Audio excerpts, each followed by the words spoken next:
It's me, Mario! Mario 64, c'est mon premier jeu vidéo. C'est un jeu que j'avais entre les mains avant même de savoir parler correctement. C'est l'œuvre tout art confondu qui a le plus marqué ma vie. Au-delà de son aspect ludique, ce jeu m'a façonné en tant que personne et résonne encore énormément aujourd'hui. Pour moi, Mario 64 symbolise la liberté. Malgré des décennies du jeu vidéo toujours plus grands, ambitieux, aucun ne m'a donné ce sentiment de liberté que je ressens à chaque fois que je relance Mario 64. Pourtant, sur le papier, ce jeu devrait aujourd'hui paraître minuscule. Ses niveaux sont petits, son contenu est limité, comparé aux standards actuels, mais c'est justement ce qui me fascine. Là où beaucoup de jeux modernes cherchent à offrir toujours plus d'espace, Mario 64 me donne surtout l'impression d'avoir plus de possibilités. Chaque partie peut être jouée et abordée de manière différente. La liberté ne vient pas forcément de la taille d'un monde, mais des façons dont le joueur peut le traverser.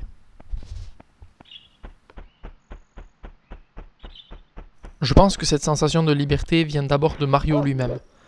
Même aujourd'hui, peu de personnages me donnent autant l'impression de pouvoir faire ce que j'ai envie. Quand j'étais enfant, je ne réfléchissais évidemment pas en termes de game design, mais je sentais déjà que je pouvais expérimenter, essayer, me tromper, inventer ma propre façon de jouer.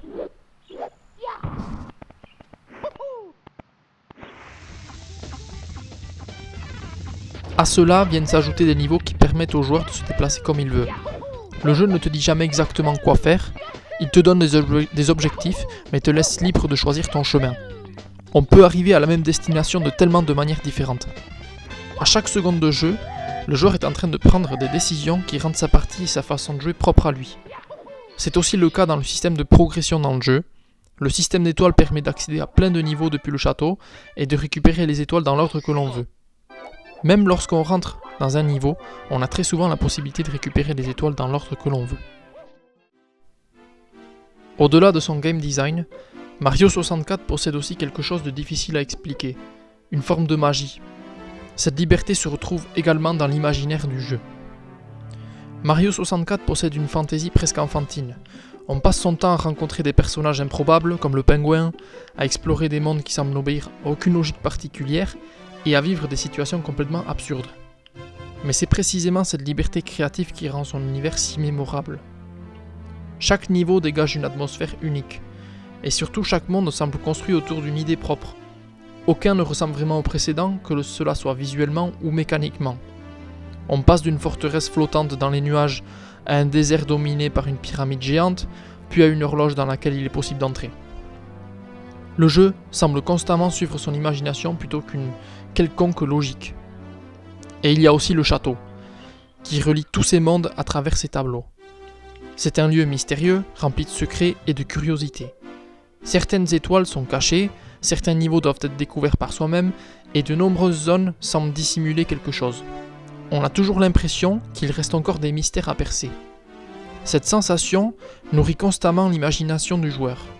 Mario 64 ne se contente pas de nous laisser libres de nous déplacer, il nous laisse aussi libres d'imaginer et de rêver.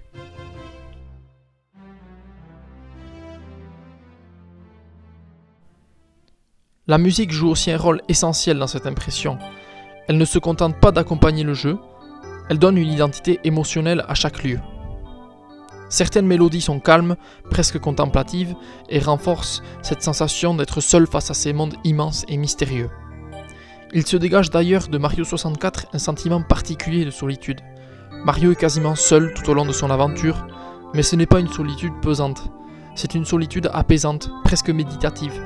Comme si le jeu nous invitait à prendre le temps d'observer, d'explorer et simplement d'exister dans ces espaces.